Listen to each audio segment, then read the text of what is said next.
Om Namo Bhagavate Vasudevaya. Om Namo Bhagavate Vasudevaya. Om, I bow to the Lord Vasudeva. Joy to you, friends. I want to continue the stanza that I was reading just last time. Stanza number 14 from the first chapter of the Bhagavad Gita. Really, this first chapter of the Gita is in itself almost a scripture in itself. And then it was that Madhava, Krishna, and Pandava, Arjuna, stationed in their magnificent chariot, drawn by white horses, 5 in number, representing the 5 senses. These are interpolations that I'm putting. 5 in number isn't in the actual Gita, it's an explanation. Blew mightily on their celestial conches. And I talked about the sounds produced by the different chakras in the spine. The Muladhara, if you hear it purely, it sounds like as I said, like a bumblebee. But less purely, it may sound just like a motor that you'll hear in your garage or on the highway or something. The next sound up of Krishna's flute is symbolic. That's why we have the story of Krishna drawing devotees into the forest to seek God.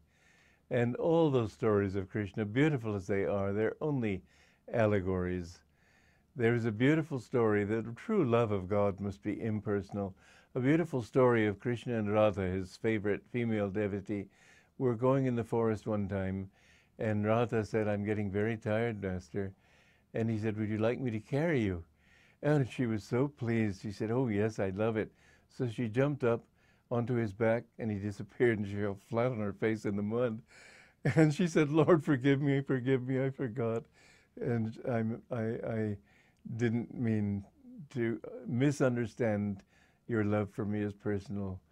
And he reappeared, and they walked together as if nothing had happened. But that personal love is an obstruction on the path. We must go beyond personal love, because where there's a personal love, there's ego. We must go beyond the ego if we are going to understand our oneness with all egos and with God. So the true love of God, this is why my Guru said it's better to love God first for his bliss, not for his love, because it's too easy for human love to enter the picture if you seek God first for love. And this is a story that many devotees have had to learn. Ramakrishna used to worship the Divine Mother as Kali in the temple. I've often meditated in that temple myself and felt great bliss there in Dakshineshwar, outside Calcutta in Bengal. And anyway, Totapuri, a very austere saint, came and offered to teach him to go into the highest samadhi. And so Ramakrishna very trustingly came to Kali and asked her permission. And Kali said, "Yes, I brought him here because I want you to learn that higher state." And when he was first going into meditation, he couldn't go beyond that personal thought of his love for the Divine Mother. And every time he would concentrate, she would appear. And finally, Totapuri took a piece of glass and shoved it into his forehead. He said, "Focus your mind there." And Ramakrishna, with a sword, mentally cut Kali in half and went beyond that into that state of oneness. But this is all symbolic also of the truth that we must go beyond form, and we must go beyond personal love. God's love for you is impersonal and personal. It's personal in the sense that he loves you as you are. And if you're whatever you are, or beggar, king, it doesn't matter to him. He loves you for you. But he himself wants nothing. In that way, it's impersonal. It's not impersonal in the sense that it's cold or haughty or austere. He's concerned with your needs, whatever they might be. But remember, you must go beyond those needs. You may weep because you broke your toe and share that pain with God, but you must go beyond the point where you realize that there's no pain to share with him. It's all he. One time Ramakrishna was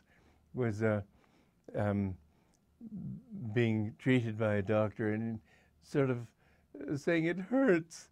And another day he was in samadhi and he fell with his back against a hot brazier, and a piece of coal was burning into his back, and his disciples are horrified. And he said, "What's the matter? This coal is burning." "Oh, is that all? Just take it out." But it didn't concern him at all. He was showing the different levels of consciousness that we must have, and that all of us have. But most people can't rise to that impersonal. So anyway, in Krishna's love, it was completely impersonal in the higher sense. And when Radha, his closest disciple, had the little momentary delusion, he corrected it. He corrected that in her. But the same chakra can give less perfect sounds, as I said last time, like a cricket or flowing water, which is a very pleasant flow, a very pleasant sound. They've said that in advertising, if you can have flowing water present, it's a very good lure for people. Everybody feels drawn to these things. They don't know why. But the real reason is you're drawn inward. And the Manipur, the harp chakra, the Anahat chakra with a deep gong. You may not hear a deep gong, but you may hear just bell sounds. Those are less perfect sounds, but this is why church bells are so automatically attractive to us.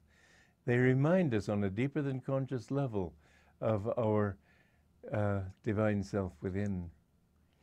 And then the Vishuddha chakra, the cervical center opposite the throat, in this chakra there is a feeling of a sound of like great ocean roar. But it can also come less perfectly as the sound of wind in the trees. Everybody loves the sound of wind in the trees if it's not too strong, because it has a soothing effect on us. It's all these natural likes that we have come from our deeper than conscious level of being. And you can hear the ocean roaring up on the shore, the roll of the ocean waves. It's a good thing to meditate on. I used to love to sleep in a swimming pool, which was dry, I should add, and I'd put my sleeping bag there just so that I could listen to the waves of the ocean coming on the beach. It's a reminder of that divine presence, that bliss of God just rolling over you again and again. When you get in tune with God, the sounds are beautiful, but there are ugly aspects of it too. And those aspects are the vibrations that produce hell and produce dark objects. Everything has a vibration, and Om itself can have bad vibrations if it's producing the lower qualities of consciousness. But in fact, when you listen to Om and you hear it, first of all, you'll hear it in your right ear. When you go deeper and deeper into it, you'll suddenly find your whole body vibrating with that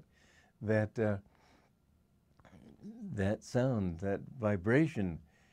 And then my guru said that as you go deeper into it, your consciousness expands with that Om to fill the entire universe.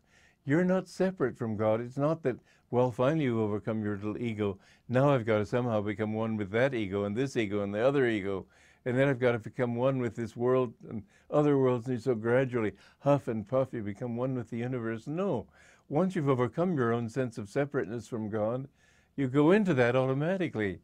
It's, to many people, it's a frightening thing, but my guru said it's like a bird in a cage.